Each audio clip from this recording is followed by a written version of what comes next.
nunca vi alguém tão ativo. Dizem que tem a quem puxar, né? Mas tudo bem. Tá bem, agora eu quero ouvir a opinião do Antônio sobre tu na quarentena. Porque aí é fácil, né? Às vezes o Antônio diz pra mim, pai, tu tem que te acalmar um pouco, pai. O Antônio, pra tu ter uma ideia. Ei, Maicá, assim é fácil, né, Maicá? Aí é barbado, né, Silvio? Aí é tranquilo.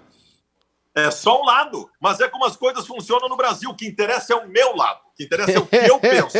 E a opinião das outras pessoas só me interessa se for igual à minha. Se não for igual à minha opinião, não me interessa. Baldasso, ele só erra quando ele pensa que tá errado. Sabe que... E aí diz a famosa frase, eu também erro. Um dia eu tive uma reunião, Kleber, com o Ranzolin, né? Naquelas reuniões... O Ranzolin, vou dizer uma coisa para vocês, Armindo Antônio Ranzolin, que foi lembrado pelo André Henning aqui, que a gente falou sobre o assunto na sexta-feira aqui, quando ele imitava o Ranzolin. O Ranzolin foi o maior gestor com quem eu convivi, que era um gestor de gabinete, não era... Kleber sabe muito bem disso aí. Não era o gestor de rádio corredor, né, Kleber?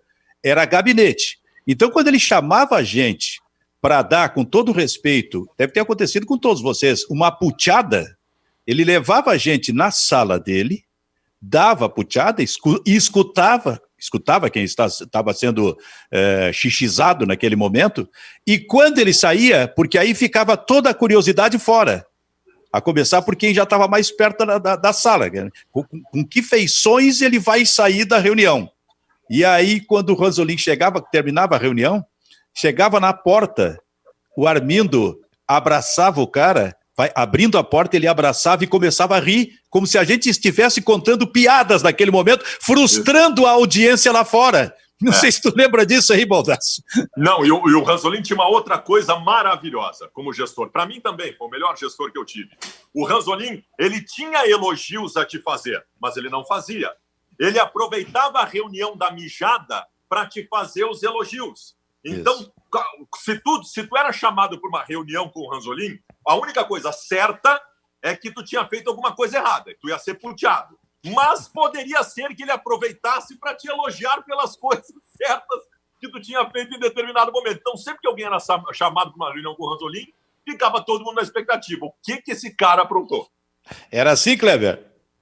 Eu tenho outro gestor que mora no meu coração, que é o Flávio Dutra. O Flávio dizia uma coisa meio parecida com essa prática do Ranzolin. O Flávio dizia assim, ó, nunca espere elogio, mas o dia que tu der uma mancada, te prepara que tu vai levar um laço. Te agarra que vai doer. Tu sabe que um dia, cara, eu tô lembrando agora, um dia eu estava numa reunião assim com o Ranzolin, né, e era assim, o Ranzolin estava me cobrando alguma coisa, e a reunião, ela transcorreu e vieram outras coisas, daqui a pouco eu não sei de onde eu tirei da minha cabeça e disse assim, Ranzolin, preciso de uma gentileza tua, eu gostaria que tu me analisasse. Me analisa, por favor, Ranzolin, para eu aprender alguma coisa. E aí o Armindo cresceu mais ainda na parada, porque era um homem alto, e me analisou de alto a baixo. Quando ele terminou a análise, é isso que eu penso bem, daquele jeito dele. Quando ele terminou a análise, ele disse isso, aí eu disse o seguinte, muito bem, Ranzolin, agora eu vou me conceder o direito de te analisar. E aí eu disse que pensava do Armindo. Cara, mas eram assim, ó, reuniões que cada um de nós teve com o Ranzolin, que eram reuniões memoráveis, onde a gente podia falar, dizer as coisas. Sim, ele era maravilhoso. O Ranzolin teve... Uma vez eu fui reclamar de salário com ele.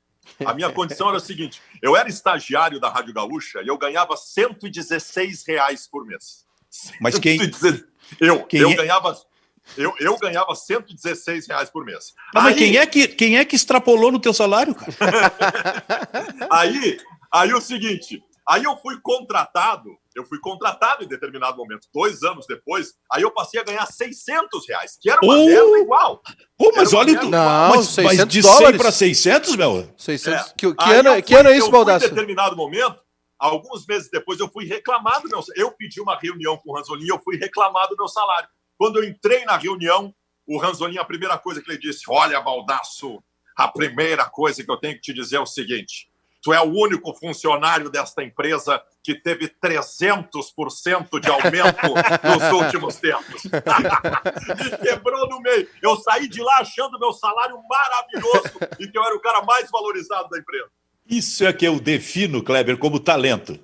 Fabiano é um cara à frente do seu tempo, Silvio, porque o Fabiano, ele foi durante 2 anos estagiário da rádio, ganhando R$ 116.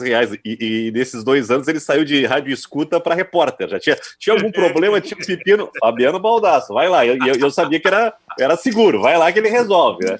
Aí depois, ele como repórter e com um programa, titular de um programa, ele foi contratado não como repórter, e nem como apresentador, mas como produtor. Então ele estava sempre em dívida. Aliás, a empresa estava sempre em dívida com o Fabiano Baldassi, e assim ele ficou. Né? Júnior Maicá, consta, Júnior Maicá, que o Kleber, que era o coordenador de esportes do esporte da rádio, odiava, portanto, me detestava. Portanto, era o coordenador de esportes do Baldasso, foi quem, por muito tempo, sustentou esse salário de R$116. Ele é assim mesmo. O Kleber me odiava, Silvio Benfica me odiava, Fabiano Baldasso me odiava. Eu fui um dos únicos gremistas defensores de Fabiano Baldasso. Elogiava o Baldasso em 2011. E aí fizemos uma devassa no Twitter do Baldasso. Eu era o único silenciado lá no pessoal da Atlântida. Canalhas, eu vou te dizer, canalhas. Eu odiava a ti e ao Edu Santos. Verdade. O Edu Santos. O Edu eu odeio até hoje. Eu achava Baldasso uma máscara extraordinária. Ninguém era mais mascarado. Mas o Edu é insuportável, né? É insuportável. Se for analisar a fundo, não tem como aguentar o Edu, né? Não tem, só eu. Aliás, esse sábado nós fomos a Gramado trabalhar um pouquinho na live da Tequila Baby, que aliás foi olha, muito boa. Olha, o Silvio ontem deu uma olhada no YouTube, já estava com 80 mil visualizações. A Tequila Baby, um grande número de fãs, enfim, o Duda Calvin é um grande cara, o pessoal todo lá, o James também. Foi um lugar muito legal lá. Aí a gente estava conversando, voltando na estrada, né? Sempre lembrando todo mundo que a gente lá, de máscara, todo mundo, né? Enfim. E aqui a gente está no nosso bunker, né? Esperando passar o inverno russo.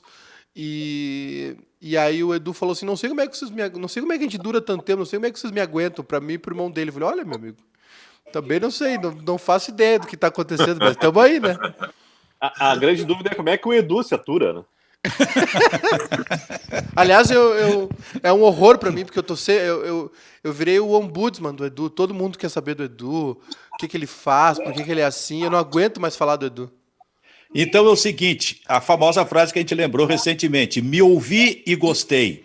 Essa história envolveu Pedro Ernesto Denardim e Newton Azambuja, início dos anos 70, na Rádio Gaúcha, quando os dois fizeram testes para narrador esportivo. E aí o Newton Azambuja, ele não gosta de ser chamado de Azamba, ele narrava, ele tinha um tom parecido com o do Mendes Ribeiro. E aí levaram para os dois a narração do Pedro Ernesto e do Newton Azambuja. Quando ele ouviu do Newton Azambuja, o Ribeiro, ele disse o seguinte, Jorge Alberto Mendes Ribeiro, me ouvi e gostei, contratem o homem. Por consequência, Pedro Ernesto Denardim não foi contratado como narrador. Que maravilha. Essa história é uma das mais clássicas do rádio. Tem uma frase boa também que eu queria compartilhar com vocês, que é o seguinte, uma vez amigos, né? A gente estava caminhando no corredor e o Kleber me olhou e falou assim, tu sabe que a gente não gostava muito de ti, né? Tu sabe que a gente não gostava muito de vocês aqui, né? Aí eu falei assim, eu tinha notado alguma coisa, uma animosidade, deu para perceber. Bom, mas é preferível assim, né? Claro. A transparência é melhor. Mas olha só, a gente está na nossa live diária aqui na parceria do Grupo Bairrista com a RDC TV, com a transmissão do Bairrista FC, na televisão, canais 24, 524 da NET, e aí em todas as plataformas digitais do Bairrista e da RDC TV.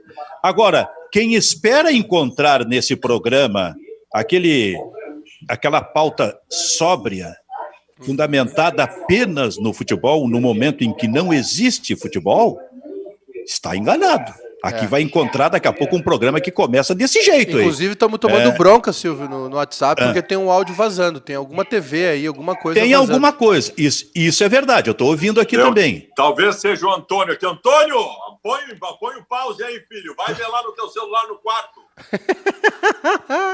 Vamos ver. Vamos. Essa aí nós temos que tirar. É o Antônio vendo o Felipe Neto. Putz. Olha só. Temos que... Maicá, tem que separar isso aí, tá? Repete, por gentileza, Baldasso. Antônio, põe no pause. Vai ver lá no teu quarto, Felipe Neto. Ok, tá, devidamente separado. Mas então quem esperar ser aquele negócio assim de seguir a pauta normal aí, pode tirar o cavalinho da chuva aqui, qualquer coisa vai surgindo, qualquer informação vai surgindo, mas tem também do futebol, por que não? Hoje surgiu a notícia de que realmente o Napoli, Kleber, da Espanha, hein, Maiká, tu que é a voz gremista no programa, estaria por oferecer 30 milhões de euros para o Grêmio pelo Everton. Bom, o mercado vai voltar em algum momento, né, Silvio? A princípio, a janela estaria próxima a abrir, os clubes estão trabalhando com esse prazo, né? Não podem ser pegos de surpresa. E tem essa negociação mesmo rolando, porque tem o Mertens, né? O belga tá de saída, se não me engano, do Napoli, e o time vai precisar de um jogador de lado de campo, né? É curioso que os dois times que estão aí mais próximos do Everton foram treinados ou estão sendo treinados pelo Carlo Ancelotti, né? O Ancelotti saiu do Napoli, hoje é o Gattuso, o técnico, e foi para o Everton, né? Depois de ser demitido. Então, o Everton na Inglaterra e o Napoli querem o Everton do Grêmio, e parece ser realmente uma escolha do Carlo Ancelotti, né? Que ele deixou lá de legado no Napoli, e agora a intenção dele de levar o Everton para a Premier League. E devido à saída desse jogador de lado de campo, eu acho que o Everton da Inglaterra não tem tanta essa necessidade, parece que vai trocar só o centroavante, o Calvert-Lewin, né? Então, e tem o Richarlison também, que pode fazer as duas. Não sei como é que vai ficar essa situação. Agora, diante da perspectiva do mundo da bola, né, Silvio? De como estão os negócios, 30 milhões de euros é um valor considerável. Não sei, Baldasso, se é 30 milhões, aí teria que se aprofundar na notícia, se é 30 milhões de euros pela parte do Grêmio ou se é pelo total. Porque o Grêmio, né, vocês lembram, o Grêmio não queria vender o Everton por menos de 40. Pelos 65% que ele tem, né, do passe do Everton. Então não sei se é 30, acredito que seja 30 total, né? Pelo jeito que as coisas estão sendo bem realistas diante da situação do mercado financeiro ainda, do mercado da bola. Eu vou dizer uma coisa para vocês, cara, não duvidando de quem deu essa notícia, e vale para o Grêmio, vale para qualquer um. Eu duvido que algum clube, neste momento, tenha a capacidade de fazer um movimento nesse montante aí. Ainda mais um clube italiano. Ainda mais o Napoli, que é um clube que há algum tempo vem numa dificuldade financeira importante.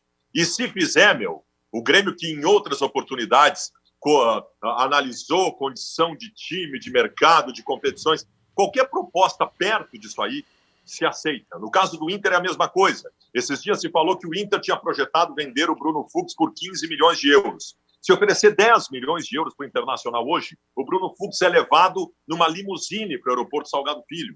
Porque a condição do mercado brasileiro, depois dessa parada, desse isolamento e o rombo financeiro, qualquer proposta será aceita. Qualquer proposta. O que tu pensa, Kleber? Eu acho que é um movimento natural, né? Porque o futebol lá na Europa, apesar dos percalços e ainda algum resquício do coronavírus, ele já está se preparando para 2021, já está pensando na próxima temporada. E esse dinheiro é muito bem-vindo, né? Só que perder o Everton é uma coisa que o Grêmio tem que pensar bem. O Grêmio não quer perder o Everton, o Grêmio segurou, acho que por 2 janelas, a saída do Everton e projetava, talvez, para a próxima janela, o grande negócio em relação ao Everton. Só que a necessidade vai fazer que o Grêmio aceite uma proposta que fique, talvez, pela metade daquilo que pretendia conseguir, né? Não vai ter muito poder de barganha para se desfazer daquele que é o principal jogador da equipe. Menos mal que, nesse momento, o Grêmio tem peça de reposição, né? E tem sido assim nas últimas temporadas. Sai de um Pedro Rocha, recupera um Fernandinho, cresce o Everton e agora tem o PP pedindo passagem, né? Só para vocês terem uma ideia. Só que entre o PP e o Everton, né? Entre o PP e o Everton, por enquanto, tem uma distância. O PP ainda tem que crescer bastante para chegar no patamar que está o Everton, que é jogador de seleção brasileira, é um jogador de mercado internacional, né? E é titular absoluto do time do Grêmio. Só para vocês terem uma ideia, o Inter fez uma previsão orçamentária para este ano, no final do ano passado, prevendo fazer 95 milhões de reais em vendas de jogadores, que não é um valor absurdo. Para vocês terem uma ideia, o ano passado, o Inter fez 135 milhões de reais vendendo jogadores, vendas diretas ou indiretas, aquele mecanismo de defesa tal, da FIFA. Mas, cara, o Inter não fez nenhuma venda grande. A maior venda do Inter foi o Nico Lopes. Então, assim, fazer 100 milhões de reais um clube grande vendendo jogadores não é nada estratosférico. Só que na atual condição, o Inter até já reviu o orçamento e está colocando que não tem como fazer 95 milhões de reais. Agora, esses dias surgiu a informação de que o Milan queria o Bruno Fux. Só para vocês terem uma noção, se os 15 milhões de euros pretendidos pelo Internacional se confirmassem, pode colocar na ponta do papel. 15 milhões de euros é 90 milhões de reais.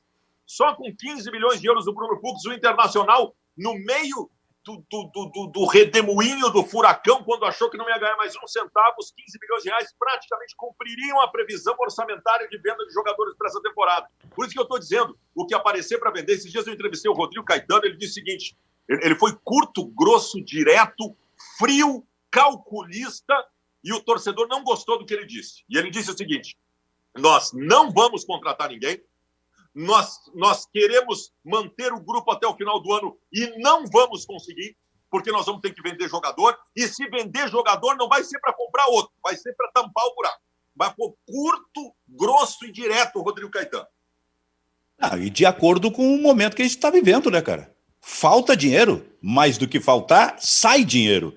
O dinheiro, de alguma forma, desaparece, porque tu tá parado, né? Tu não tá faturando, tendo que pagar as contas. É uma situação complicada, realmente, para os clubes, não só brasileiros, até mesmo no exterior. Tá, mas aí eu te pergunto o seguinte, quem que eu ouço neste momento? O prefeito Marquesan ou o governador Eduardo Leite? O governador Eduardo Leite já deu indícios de que vê com bons olhos o retorno do Campeonato Gaúcho no mês de junho. O prefeito Nelson Marquesan deu uma entrevista ontem à Rádio Gaúcha, que ele disse que não vê nada no horizonte dele que apresente uma ideia de futebol antes de dezembro ou janeiro. E aí? Incrível isso, né? É o que eu ia É incrível isso porque os dois, de alguma forma, estão radicalizando.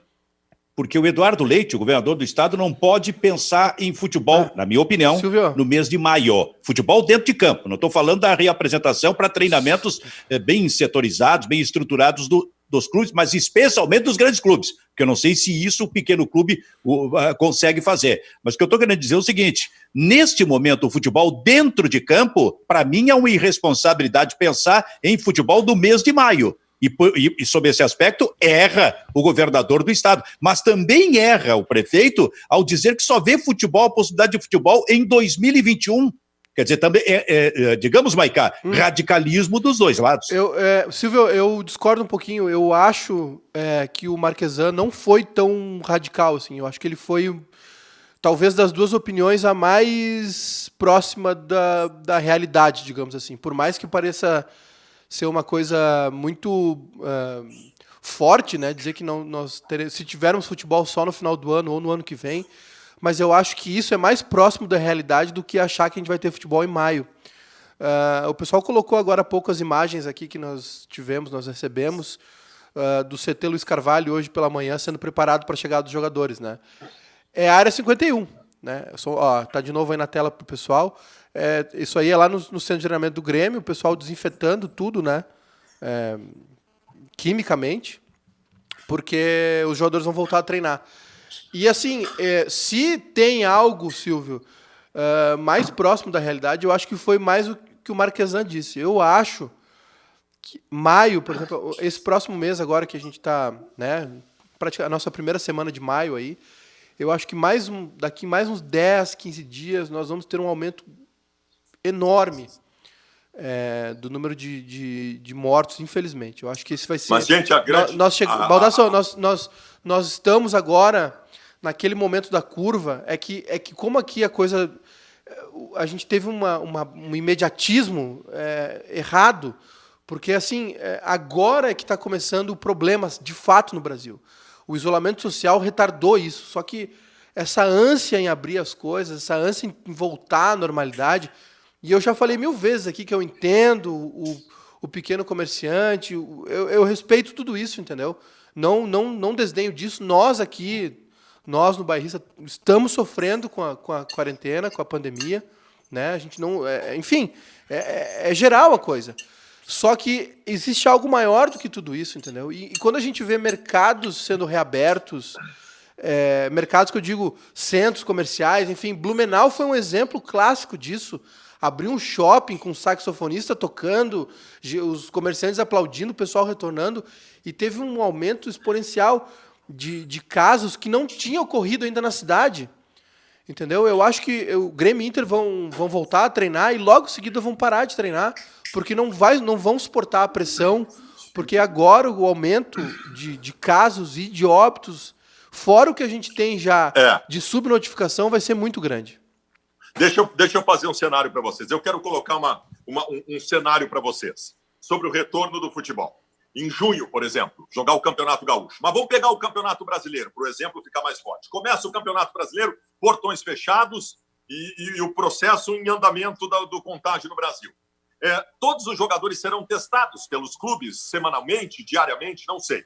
E aí acontece o seguinte, rolando o Campeonato Brasileiro, o Everton Ribeiro do Flamengo apresenta um teste positivo, mesmo que assintomático, afinal de contas ele é atleta, isso pode acontecer, ele pode nem sentir que está contaminado e está contaminado. E aí, Everton Ribeiro, qual é a orientação? Determinação do Ministério da Saúde. Quem está contaminado tem que cumprir quarentena. E quem conviveu com o contaminado também tem que cumprir quarentena. E aí? E aí o Flamengo? O Flamengo está fora do Brasileiro? Termina a competição? Como é que faz? Isso que não me entra na cabeça. E tem mais, Baldasso. Numa situação como esta, o time que estava em campo enfrentando o Everton Ribeiro também vai ter que ir para a quarentena. Também.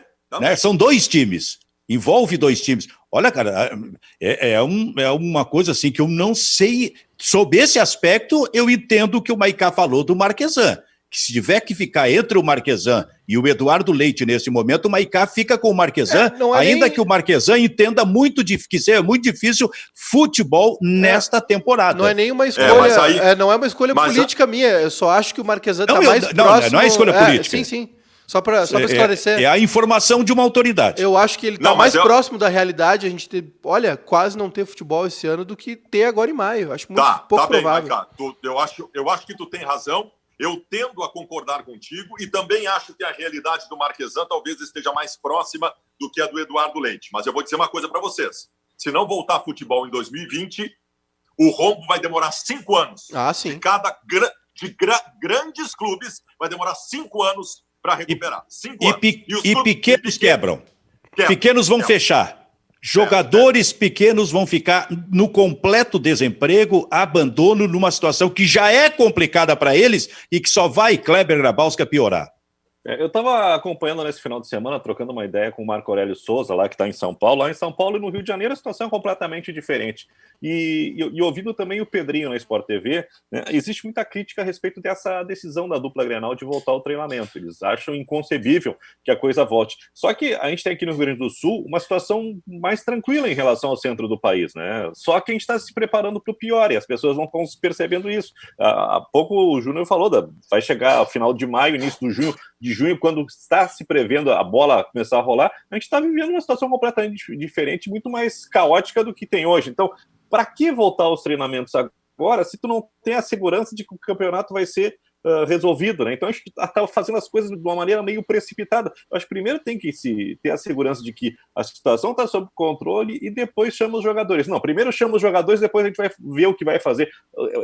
É bem provável que aconteça o que aconteceu com o Esportivo. Vão treinar durante alguns dias, não vai dar para continuar, não tem condições de começar a competição. A gente tem uma reunião amanhã entre o governador Eduardo Leite e o presidente da Federação, Luciano Oxman, né, e baseado em cima do que receber de informação e do quadro que o governo está montando na última semana e projetando para os próximos meses, essas informações serão passadas quarta-feira para uma videoconferência com os presidentes dos clubes da primeira divisão do Campeonato Gaúcho. E aí se estabelece se o gauchão começa ou não. E eu estou achando muito arriscado. Vai se iniciar um trabalho que não vai concluir. E o quadro lá mais adiante de começar o Campeonato Brasileiro, olha, eu acho que o Marquesan está mais perto da realidade. Só que aí eu pergunto, se o Marquesan tem essa ideia de que o futebol é inconcebível, né, no atual momento, por que liberou os treinamentos? Né? Acho que a gente está faltando lógica no nosso processo.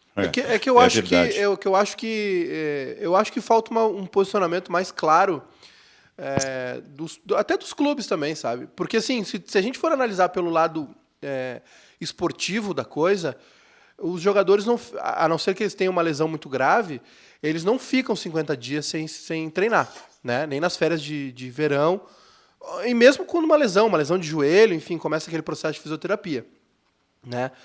Só que eu acho que o que acontece? Quando os clubes importantes como Grêmio e Inter voltam aos treinos, gera uma ansiedade, gera uma sensação de que, tipo, estamos próximos de um retorno. De repente, se dá para treinar, dá para jogar. E são coisas totalmente diferentes, né? São totalmente diferentes.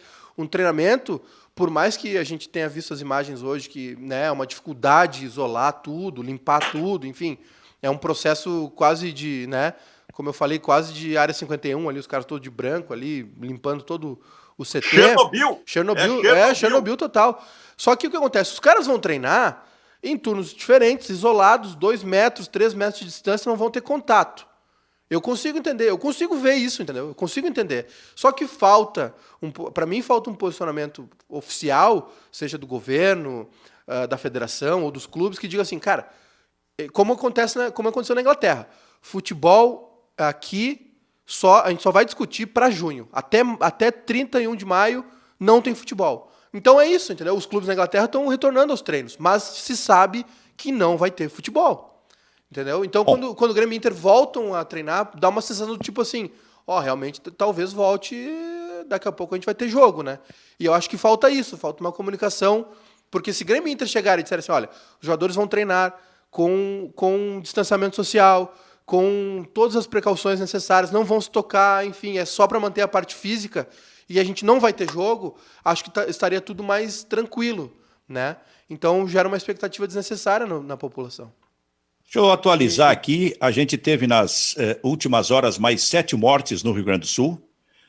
O total de mortes no Rio Grande do Sul chega a 74, e incrível, hein? Passo Fundo tem 15 mortos e Porto Alegre, se não me engano, 16. Tem um morto menos do que Porto Alegre. Passo Fundo. Então, esta é a situação no Rio Grande do Sul em termos de mortes, e especialmente sobre esta região de Passo Fundo nesse momento. Bem, esse é o Bairrista FC, Júnior Maicá, Kleber Grabowska, Fabiano Baldasso. A propósito, Baldasso, quem é neste momento... Oi, diga, Kleber. O Júnior está falando a respeito de posicionamento dos clubes, né? A gente vê o Palmeiras entusiasmado com a possibilidade de voltar aos trabalhos, o Flamengo mobilizado nisso, o Grêmio Internacional voltando aos trabalhos. Tem 2 clubes que tiveram posicionamentos que eu achei bem interessantes. O Botafogo, através do Carlos Augusto Montenegro, que foi ex-presidente e é integrante do Conselho Gestor, ele disse o seguinte, prefiro perder por VO do que colocar em risco a vida dos meus atletas. O Botafogo é completamente contrário à volta do futebol no atual momento. E o Santo André, que é o time de melhor campanha no Paulistão, né, que dividia o primeiro lugar à frente do Palmeiras, que teve um prejuízo enorme, porque não conseguiu segurar os seus jogadores, corre até o risco de perder o técnico. O Santo André disse o seguinte, nós só vamos voltar aos trabalhos quando a Federação Paulista oficializar e anunciar a data de recomeço do Campeonato Paulista, porque nós não temos dinheiro para manter um grupo apenas treinando. Eu acho que são 2 posições diferentes, mas que convergem para o mesmo estado, né? O Botafogo não quer jogar porque corre o risco, acha arriscado jogar, né? Até mesmo voltar aos treinamentos, e o Santo André por uma realidade que acho que é da maioria dos clubes do futebol brasileiro. Né? Bom, então, a pergunta que eu ia, Kleber, fazer para o Baldasso é a seguinte: ô Baldasso, do alto dessa tua compreensão, entendimento sobre futebol, quem é o melhor jogador do futebol gaúcho no momento? No momento, Benfica, eu joguei bola com o Antônio no pátio de casa aqui, eu ganhei um jogo dele de 10-7. No momento sou eu. Tá, mas tu não andou falando alguma coisa aí que o Edenilson é o melhor jogador nesse momento? Eu disse esses dias, fizeram uma pergunta, qual o melhor jogador da temporada no Rio Grande do Sul? Melhor jogador do momento. E eu disse que é o Edenilson. E aliás, eu complementei dizendo que o Edenilson, para mim, há 2 anos, é o melhor jogador do futebol gaúcho. E os gremistas enlouqueceram, dizendo que é o Everton, e botaram tudo que é lugar esse meu negócio, dizendo que eu sou maluco, tal, como se tivesse que fazer alguma coisa para comprovar que eu sou maluco, né? Mas tudo bem. Eu acho o Edenilson até a parada, né? No momento, ninguém, né? Mas cá, para ti... Né? E, Silvio, só faltava querer que o Baldasso elegesse um gremista como o melhor jogador do momento, né? Bom, as pessoas também não têm noção, né? Não, mas esses dias, o Benfica, esses dias fizeram uma enquete que era o seguinte: qual é a seleção do século da dupla Grenal? Deste século, de 2000 para cá. Certo. De 2000 para cá, o Internacional ainda é o clube mais vitorioso do futebol brasileiro. De 2000 para cá, o Internacional ganhou os principais títulos da sua história. De 2000 para cá, o Grêmio passou 15 anos sem título. Aí vieram me cornetear que a minha seleção só tinha jogadores do Inter. Mas como é que eu vou botar um jogador do Grêmio, cara? O Grêmio mas qual era... 15 anos. Não, mas qual era a tua seleção? A minha seleção do século? Vamos lá, eu te digo aqui. Klemer, Ceará, Índio, Fabiano Heller e Kleber Chicletinho. No meio-campo, Guinha Azul, Xinga, Sandro, D'Alessandro e no ataque, Fernandão e Rafael Sobis. Essa é a seleção do século do futebol gaúcho. Muito bem, vamos para o contragolpe. Primeiro, Maicá, quem é o melhor jogador do futebol gaúcho? Desse ano, é difícil, né, Silvio? Avaliar esse ano foi tão curto. A gente parou de jogar em março, né? O Edenilson realmente estava muito bem. O Edenilson é um jogador muito valioso para o Inter. Tanto é que a gente discutiu bastante aqui, né? Que aquela questão do Kudê, de tirar ele do lado direito. Ele foi um jogador que estava bem mesmo no ano passado e cresceu muito fazendo aquele corredor do lado direito. E acabou funcionando também como o primeiro no meio ali, que resolveu o problema do Inter, né? Que o Kudê não conseguia encontrar um jogador para fazer aquela função, tentou o Nonato, enfim, o Lindoso estava muito mal. Acho que nos últimos anos é indiscutivelmente o Everton, né? O Everton do Grêmio tem sido o melhor, talvez nos últimos 2 anos aí, e antes dele foi o Luan. Agora, nesse ano fica muito difícil avaliar, foi muito curta a temporada. O Edenilson realmente estava muito bem, é um bom nome para que o Baldasso cita, assim. Agora, 2019, 2018, né? 2019 é o ano do Everton, 18 também, 19 ele ganhou a Copa América com a seleção, E depois não jogou mais nada. Depois da Copa América, o Everton não jogou mais absolutamente nada. Não, seguiu jogando bem. O Everton não estava jogando nada. Nesse ano, não, nada é um exagero, né, Baldasso? Tu falar que o Everton estava jogando nada. O Everton, por exemplo, ano passado fez aquela a Libertadores, por exemplo, aquele jogo contra o Libertad, que praticamente classifica o Grêmio lá no Paraguai. Tem um monte de situações que o Everton foi bem. E esse ano, cara, é um ano que começou devagar pro Grêmio, né? O Grêmio perdeu pro Aimoré, perdeu a final pro Caxias, teve esse último jogo que foi contra o São Luís, que saiu tomando 2-0. O Grenal na Arena da Libertadores, o Grêmio não jogou bem, enfim. Era um ano que estava realmente complicado pro Grêmio. Agora, dizer que o Everton não jogou nada é um exagero, não consigo concordar com isso. O Everton é um cara que, num jogo que estava encrespado esse ano, que foi Grêmio e São José na Arena, pelo Gauchão, o Renato colocou ele dentro da área, ele fez os 2 gols, virou o jogo pro Grêmio. O Everton é um jogador extra classe, né? A gente não tem um jogador do nível do Everton no Rio Grande do Sul. Bom, olha só, mas só que o Baldasso escalou a seleção do Rio Grande do Sul neste século XXI. Portanto, eu quero ouvir a tua seleção, Maicá. A minha? Ah, mas eu preciso de um Sim, papel. Mas tu não estava prestando atenção no Baldasso? Estava, mas eu preciso de um papel e uma caneta para fazer essa lista aí. É de 2000 para cá? Pega aí. Aqui tá chegando, ó. A produção tá chegando. Tá, eu vou fazer a minha seleção, então, do século. Mas agora sim, ao vivaço? Não, preciso de um tempo. Claro, rapaz, ele fez, acabou de fazer. Preciso de 10 minutos aí para... A do Fabiano, a Fabiano já estava montada, mas a respeito disso que o Júnior estava falando, Silvio. Ó, o Maicá daí ganha um tempinho aí. Sim, os grandes nomes do Grêmio nessa temporada, eles estão com algum problema. O Jeromel começa com um tratamento, né, uma recuperação, uma artroscopia, né, demora para jogar e quando volta faz um Grenal de Libertadores de alto nível. O Jeromel quebra o dedo, o Kahneman quebra o dedo, né? O Matheus Henrique, ele está na seleção pré-olímpica, demora para voltar, e quando volta precisa ainda de um tempo, mas o Matheus Henrique e o Everton são jogadores extra-classe, né? E o Everton, o problema do Everton é que ele rende um pouco, está rendendo um pouco menos do que vinha rendendo nas últimas temporadas. Então, essa é a explicação essa é a afirmação do Fabiano que o Everton não está jogando nada. Não, o Everton está jogando, só que ele joga muito mais do que está jogando. O começo de temporada desses 4 nomes, ele não é no nível que a torcida do Grêmio está acostumada. Além disso, tu tem o Jean-Pierre, né, que depois de 5 meses volta a jogar. Eu tô achando que o PP é o grande nome do Grêmio nesse começo de temporada. E esquecesse do Michael, que também não conseguiu dar resposta ainda nessa temporada. Ô, Maicá! Oi. O Michael só está esperando o Jean-Pierre ficar pronto para sair do time. Então, para fechar esse capítulo, então, Maicá. Tô montando a minha seleção aqui, entra na brincadeira aí. Tô montando a minha seleção aqui, tá? Me falta tô vendo aqui um lateral direito. Eu vou te dizer, eu vou te 1, 2, 3, 4, 5, 6, 7, 8, 9, 10. A lateral direita, Maicá, a lateral direita tem um jogador do Grêmio que eu acho que se colocassem não seria um absurdo. Anderson Lima. Eu tô na Anderson dúvida também. Eu acho que vai ser ele, sim. Jogou muito. Tá, eu tenho a minha seleção aqui, Silvio. Então tá. Posso te passar aqui. A minha seleção joga num 4-1-4-1. Pode ser? Pode? Darley. Claro que pode. Darley, campeão com o Grêmio em 2001, né? 2001 ainda era 6 séculos. Anderson Lima, Jeromel, ó. Quê? Claro, Jeromel, Índio Tu deixou de fora o Índio? Não, eu não. Índio? Não, calma. Tu vai deixar eu falar, ô... Darley, Anderson Lima, Jeromel, Índio e Kleber. Tá? Gostou, Baldasso? Tá aprovado? Pelo amor de Deus. Gostou ou não gostou? Cadê o Fabiano Heller nessa seleção? Tá no banco. Arthur. Ao meio de campo tem um volante só, Arthur. Aí é na dupla aqui. O que eu fiz mesmo? 4-1-4-1. Tá, peraí, deixa eu arrumar Isso. aqui. Tá. Arthur. Pela direita tá o Nilmar. À frente o Fernandão. E no meio, do lado do Fernandão, o Luan.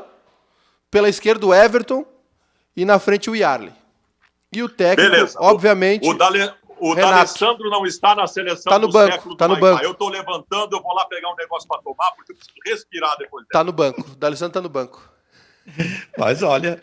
Ficou bom o time ou não ficou, Silvio? Vou repetir aqui, ó. O homem abandonou, rapaz. Vou repetir aqui que Voltou, o Baldasso. voltou. Vou repetir que o Baldasso me interrompeu. Darley, Tá. Anderson Lima, Jeromel, Índio e Kleber. 6-6 zaga. Sim. No meio de campo, Arthur, né? 4-1-4-1. O Arthur na frente, né? No 1 ali, entre as linhas. Aí uma segunda linha com o Nilmar pela direita, Fernandão, Luan e Everton. E na frente o Yarley. E o técnico, obviamente, Renato Portaluppi. Tu botou o Luan e não botou. Cara, o D'Alessandro é um dos maiores jogadores da Para de história chorar, do Baldasso. Internacional. Para de chorar, Cara, Baldasso. O mundo eu vou te dizer uma coisa, o mundo num não é país só o sério, Inter. Tu ia pra cadeia. Que Num cadeia? país O sério, Luan, tu ia pra cadeia o não Luan, botando o D'Alessandro, Luan, cara. o Luan 2000, Junior. 2016, 2017 deitou. Podia botar ele de centroavante, se fosse o caso. Isso. O D'Alessandro tá deitando há 10 anos. Não, tá bem, mas Posso ele tá fazer ali. só- Hã? Posso fazer uma pergunta pro Maicá? Quem eu colocaria nesse time aqui que antes do D'Alessandro eu colocaria o Tyson nesse time? Fala, Clebinho. Fala, Kleber. E o Sobs, hein? Não, o Sobis pra mim não entra nesse time, ele não joga. O Sobis não tá na seleção do Baldasso? Não tá. O Sobis está na minha seleção do Inter de todos os tempos. Como não estaria Tá. na seleção Mas não tá do século XXI, então. Tá, Sobis e Fernandão. botou- ataque. tu botou aí? Sobis e Fernandão. Sim, Dessa seleção que tu- naquele exercício que a gente fez, aquela brincadeira que a gente fez na seleção brasileira de todos os tempos, teu ataque é Pelé e Sobis. Vocês não lembram? Olha aqui, deixa eu só dizer uma coisa. Tem um jogador que entraria aí, entrando mais com um pouquinho mais de seriedade, se for possível, nesta seleção do Maicá, que jogaria nessa seleção. Tinga, O ao invés de Tinga. Arthur. nas Tinga jogou duas. demais no Grêmio e jogou demais no Internacional. Exatamente. Mas é que tinha muita gente boa na frente, né?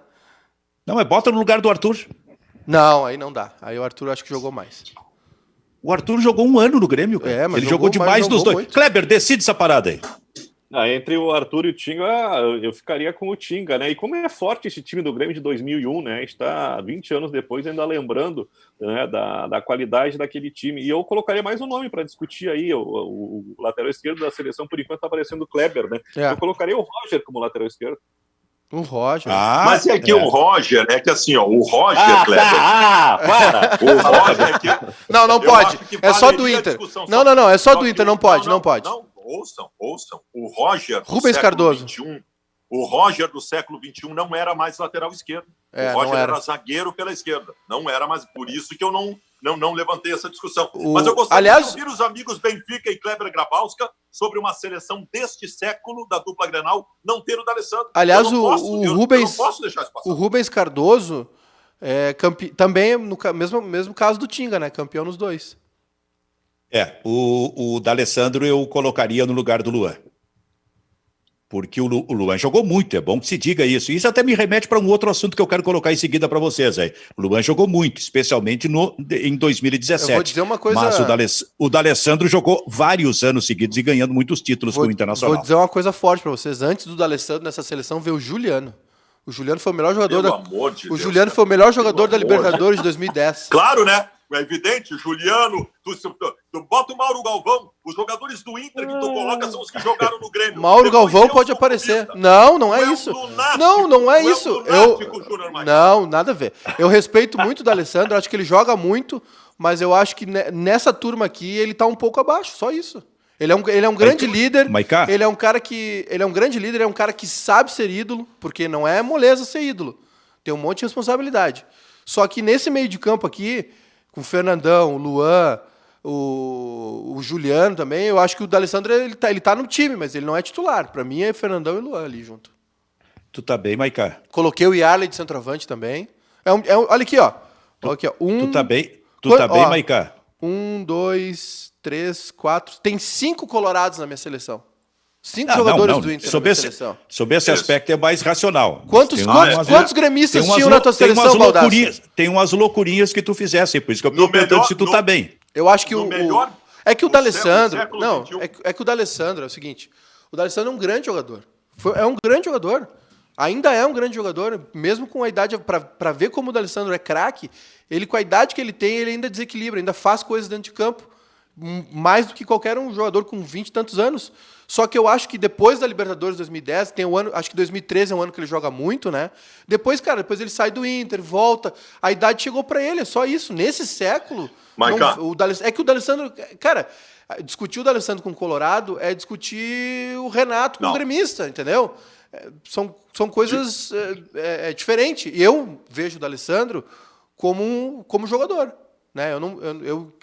Eu vejo o cidadão D'Alessandro como um grande cara. O D'Alessandro é um grande cara. E é um negócio que ele tem uma característica que também é dos argentinos, que eles sabem ser ídolos, né? Não é só por ser... Você tá chamando o D'Alessandro de marqueteiro, Maiká? Não tô, Baldassi. Tu tá entendendo errado. Eu tô falando sério, tô falando 100% sério. O D'Alessandro é um grande cara, é uma bandeira do Inter. Só que eu acho que nesse século foi o século que chegou a idade para ele, infelizmente. Este século... Não, mas é o século que ele chegou com 27 anos de idade, Maiká. Ele chegou no Inter em 2008. Então, cara... Ele chegou no auge da carreira. Mas tá tudo bem. Aí tem aquele ano que ele se desentende com o Tite, não joga bem. Aí 2010 ele é campeão. Claro, 2011, 12, depois começa o declínio físico dele, cara. É simples. Maiká, este século é o melhor período da história do Inter. E este século é o pior período da história do Grêmio. De 2010 para trás, né, Baldassi? Os piores... Não, mas esse século é de 2000 para cá. Sim, mas a década do Inter é de 2000, não, 2005. A gente fala do Inter de 2005, com o Muricy ali, quando é roubado pelo Corinthians, a Sul-Americana, que é 2011. Não é? São 6 anos. Nós estamos...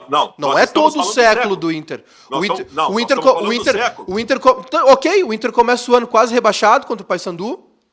Entendeu? O Inter, no começo do século, tá penando para virar o Grêmio em Grenais lá, que tá 13 Grenais sem vencer. Aí vem aquele movimento lá do Inter... Mas movimento de 10 anos, Maiká. Ok, mas é o que eu tô falando, Baldasso. Eu tô te falando, Baldasso, só que não, e nem 10 anos se tu for ver. Muito desse período é por incompetência do Grêmio. Eu só preciso saber. Não é mérito do Inter, Não. O Inter tem muito... O Inter ganhou o mundo. E foi um grande campeão de 2005 a 2011. 2006 eu só 2011. Preciso saber, Maiká, eu só preciso saber de uma coisa. Depois disso, o Grêmio e Inter o Inter entra numa seca de títulos que dura até hoje. Entendeu? A final da Copa do Brasil no passado foi uma grande decepção por isso. E eu vou te dizer uma coisa, sinceramente, o gremista, eu entendo isso, o gremista entende isso, porque tem anos que tu diz assim, cara, não tem como perder. E vai lá e acontece o pior. Então, mas eu parei. Tá só uma seguradinha, Maiká. Eu preciso saber de uma coisa de vocês dois aí. Me ajuda, Kleber. Eu preciso saber se existe até o fim do programa a possibilidade de vocês se acertarem. Porque se não existir, nós vamos passar para a próxima pauta. Em minha defesa, eu vou dizer, eu sou um cara muito realista. Quem tá grenalizando é o Baldasso. Em minha defesa, eu vou dizer o seguinte. Os anos 2000, de 2000 para cá, este século, é o melhor período da história do Inter e o pior período da história do Grêmio. E o Grêmio e a seleção do Maiká tem mais jogadores do Grêmio que do Inter. Fim, eu não preciso dizer mais nada. Muito bem. Kleber Grabowska, tem um detalhe aqui, Kleber, que nós dois agora tratamos, ainda que seja rapidinho aí. Vamos dar um tempinho para o Baldassi e para o Maiká tomarem uma aguinha cada um aí. Mas é o seguinte, o Everton, que é o assunto do início do programa, pode ser vendido, pode, em tese, a partir da abertura da janela e de uma possibilidade, pela notícia de hoje, do interesse do Napoli da Itália oferecendo 30 milhões de euros. E aí isso começa a ser discutido. Esse é o valor ou não é o valor? Eu vou dizer uma coisa aqui, hein, cara. O Grêmio, em seguida, até porque se passar mais o tempo, não vai conseguir vender até em função da idade, né? Talvez seja na próxima janela. O Grêmio vai ter que vender o Everton, Kleber. Sabe por quê? Porque senão pode acontecer com o Everton, ele ficando aqui, o mesmo que aconteceu com o Luan. Isto é, todos estes jogadores têm o foco, assim como o foco central, ir para a Europa. Não ir para lá é uma frustração imensa que faz com que o jogador naturalmente acabe, não vou dizer se desinteressando, mas a qualidade técnica dele, a qualidade de superação acaba caindo, como aconteceu com o Luan. Então, este é um dilema para o Grêmio, Kleber. E perde o foco, né? O jogador perde o foco. Eu acho que foi justamente isso que derrubou o Luan aqui no Grêmio, né, Silvio? Que até uma inimizade não, né? Mas um desgaste dele com o Renato Portaluppi, porque o Luan fez aquela excelente temporada de 2017, foi o craque das Américas, decidiu uma Libertadores em favor do Grêmio, foi peça decisiva naquela Libertadores, principalmente nas finais, nos jogos contra o Lanús. Só que o Luan tinha o foco de ir para a Europa e ir para a Copa do Mundo. Eu me lembro de um jogo do Engenhão, ele me botou a baba para jogar contra o Botafogo no sábado à tarde, e o Luan pediu para jogar porque o Tite ia pro Engenhão. Até hoje a gente não descobriu o que o Tite foi observar lá no Engenhão. O Arthur? Né? Podia ser, né? E como não foi convocado, o Luan meio que perdeu o foco. E eu acho que isso, eu não sei se vai ter a mesma dimensão na cabeça do Everton.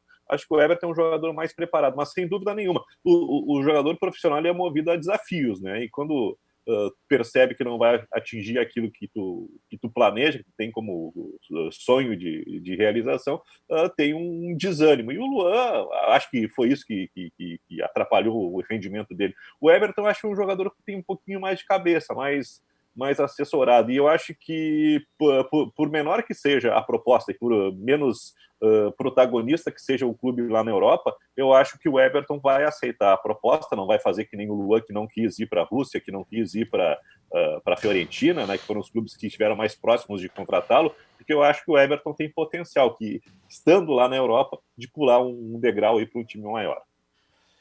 Pessoal, morreu o Aldir Blanc, da enorme parceria com o João Bosco, um dos grandes compositores do país. Aliás, morreu por Covid-19. 73 anos de idade. Sabe que na sexta-feira me deu, como dizia o Santana, um cutuco e eu lembrei da Elis Regina cantando O Bêbado e Equilibrista. Aliás, parênteses, há alguns programas aqui, Maicá, nós de alguma forma falamos do Aldir Blanc quando a gente lembrou do Mestre Sala dos Mares. Sim. Sim, grande o Mestre Sala dos Mares, em função daquela história do gaúcho João Cândido, em 1910, na Revolta da Chibata, lá no Rio de Janeiro. Pois o Aldir Blanc, com o João Bosco, ele compôs em 1979, o Bêbado e a Equilibrista, que a Elis Regina imortalizou como uma das grandes interpretações, uma das grandes músicas do Brasil.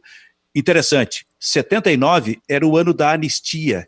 Os brasileiros exilados começavam a voltar, como Leonel Brizola, como Fernando Gabeira, como o governador pernambucano Miguel Arraes, como o Betinho, o irmão do Enfio, que é referido na música, o Bêbado e a Equilibrista, e que depois de voltar para o Brasil, o Betinho, ele fez uma obra extraordinária no combate à fome, aquela figura frágil no combate à fome em todo o país. Betinho, que era outro que estava exilado e imortalizado também nesta música. Pois o autor dessa música, um gênio, Aldir Blanc, morreu de Covid-19 nas últimas horas, nesta madrugada, aos 73 anos de idade, gurizada. Eu quero mostrar, Silvio, esse disco aqui, ó. Eu mandei a foto aí, mas vou aproveitar aqui, que é o disco do João Bosco, que talvez seja o primeiro grande trabalho do João Bosco, que é todo músicas de João Bosco e letras de Aldir Blanc. Aqui tem, por exemplo, o Mestre Sala dos Mares, que a gente se referiu na semana passada, De Frente para o Crime, que é aquela famosa, tá lá o corpo estendido no chão, Dois para lá, Dois para cá, que também ficou imortalizada com a Elis Regina, tem Kid Cavaquinho, e tem... Qual é a outra que tinha? Mas basicamente essas aí, são muitos sucessos, né? Numa parceria que rendeu demais, né? E o Aldir Blanc é uma peça fundamental na MPB. E hoje também faleceu o ator Flávio Miliati, né? Com 85 anos, foi encontrado morto no seu sítio lá no Rio de Janeiro. Que fazia parceria com o Paulo José no famoso seriado Shazam, Xerife e Companhia, que começou lá no início dos anos 70, depois que eles brilharam fazendo essa dupla numa novela chamada, se não me engano, Meu Primeiro Amor. O que ia dizer aí, Baldasso? O Super Manuela. Pois é, isso aí daí nós temos que buscar. E como é que é o nome do autor do autor da novela? Não, do carro que o Shazam e o xerife usavam. Não, o nome do carro? É. Camicleta. Era uma mistura de caminhão com bicicleta e eles giravam o Brasil todo à procura de alguma coisa maior, uma coisa assim, e à procura de trabalho também. Mas, Baldasso, e aí a morte do Aldir Blanc? Acho que deu um corte na transmissão do Baldasso, o Kleber está recebendo aí? Não, estou sem ajuda do Baldasso. Fala, Baldasso. Ele tá com um problema aí, o áudio dele está com um problema. Enquanto a gente tenta consertar, fala, Maiká. Não, enfim, o Aldir Blanc, essa parceria com o João Bosco, né, Silvio, a gente lamenta muito o que está acontecendo no Brasil, né? A gente teve ontem mais uma demonstração de responsabilidade do presidente Bolsonaro. É uma miscelânea de sentimentos, né? uma coisa ruim de ver, assim, a gente vê o Paulo Cintura, né, que era um personagem da escolinha do professor Raimundo, que de repente virou um cara de direita e está lá na rampa do Palácio do Planalto, brincando, correndo, gravando vídeos. O que está acontecendo no Brasil nesse ano é assim, ó... O Paulo Ventura, hein? Paulo Cintura. Cintura, ele estava gritando ontem, Bolsonaro é o que interessa, o resto não tem pressa. Ele conseguiu deturpar até mesmo o bordão que consagrou, né? Assim, eu não vou conseguir explicar para os meus netos o que está acontecendo no Brasil, né? E sobre a morte do Aldir Blanc é mais uma derrota, né, para a gente, assim, mais um golpe na nossa já combalida esperança de um país melhor. O Aldir Blanc foi um dos maiores compositores de todos os tempos do Brasil. Ele tem uma frase maravilhosa que o Brasil não conhece o Brasil, né? E é justamente isso, assim, a gente tem essa petulância, nos tempos idos de se achar europeu, parisiense, agora essa classe média alta que tem o nariz voltado para Miami, para os Estados Unidos, que só pensa nisso, né? A gente via protestos do tipo, quero voltar para Disney, quero meu dólar a R$1. E a gente está num momento, assim, eu não consigo explicar muita coisa. Eu, como um apreciador do samba, lamento muito, assim, a morte do Aldir. Acabei de ler uma notícia de que a Regina Duarte não vai emitir nota, né, de pesar pela morte do Aldir Blanc. Enfim, é um momento de culto à ignorância, um momento sombrio da história do Brasil. Irresponsável, né? A gente entende umas coisas do tipo bandeira de Israel, bandeira dos Estados Unidos, Paulo Cintura no Palácio do Planalto, enfim. Não dá para explicar o que está acontecendo. Eu só lamento muito, assim. Eu estou evitando qualquer tipo de noticiário, qualquer tipo de leitura, porque realmente está me fazendo mal esse momento do Brasil. E é muito triste que a gente tenha uma pandemia histórica, global, e nas mãos de um irresponsável como o Bolsonaro. Bom, fala, Baldasso. Tá me ouvindo bem agora aí? Sim. Bom, então tá. Não, sobre o Miliati, o Flávio Miliati, um ator fabuloso, fantástico. Você citar uma passagem marcante da carreira dele, talvez a principal, mas foi um ator que fez uma história muito bonita no teatro também. E ainda não está esclarecida a circunstância da morte, porque ele foi encontrado morto no seu sítio no Rio de Janeiro. Deve ter morrido de desgosto de ver o Brasil desse jeito. Pode ser. E sobre o Aldir Blanc, bom, nós temos mais uma das grandes figuras da brasilidade nos deixando. Nos deixou há pouco tempo o Moraes Moreira, que era outra grande figura nesse sentido também. Só lamentar, né? Só para sublinhar, como disse o Maiká, esse momento sombrio, a gente perdendo tanta gente importante. Lembrando do Aldir Blanc, eu estou com as imagens na memória dos últimos 20 dias, mais ou menos, quando ele estava num hospital e a filha dele, com a ajuda de músicos, de jornalistas, ela fez uma campanha porque precisava encontrar um leito para o pai. E aí foi encontrar esse leito num outro hospital, se não me engano, no Hospital Pedro Ernesto, no Rio de Janeiro. Mas ele estava exatamente afetado já pelo coronavírus e morreu disso, Aldir Blanc. Bom, 1h54, nós temos 2 minutos de programa, Kleber. Passou rápido, hein? Rápido. A discussão sobre a seleção do século da dupla Grenal rendeu bastante. Não sei se a gente vai chegar a um consenso. Acho que não. Eu só queria dizer uma coisa, tá? Eu não tenho culpa. É que não vai ser nem nesse século, nem no próximo. Eu não tenho culpa. O Baldasso me acusou de ter mais jogadores do Grêmio do que do Inter. Eu não tenho culpa se ele colocou o Sandro na seleção dele e não colocou o Arthur. Né? Não é culpa minha. Eu acho que essa ideia do Benfica foi péssima. Eu acho que fez com que o programa perdesse em qualidade, porque as coisas que o Maicá disse, eu repito, num país sério, estaria um processo criminal bem forte. É que eu não consigo, com vocês dois, eu nunca consigo ter certeza se vem coisa boa ou se vem loucura, para não dizer alguma outra coisa assim, né? Acostumei contigo, Baldasso, mas hoje também estava bem. O nosso Maicá realmente estava um pouquinho louco hoje também. Não, eu lamento porque eu fiz uma seleção equilibrada, em cima de argumentos, e tive que ver o Maicá fazendo essa gororoba. É que o Baldasso... Eu não vou usar o termo do Cabral, esse pastel de... Eu não vou usar o termo do Cláudio Cabral, mas foi uma gororoba. O Baldasso é um cara muito eloquente, um cara de retórica, né, um grande comunicador do Rio Grande do Sul, da imprensa brasileira. Mas aí ele fala... A tática Ranzolin.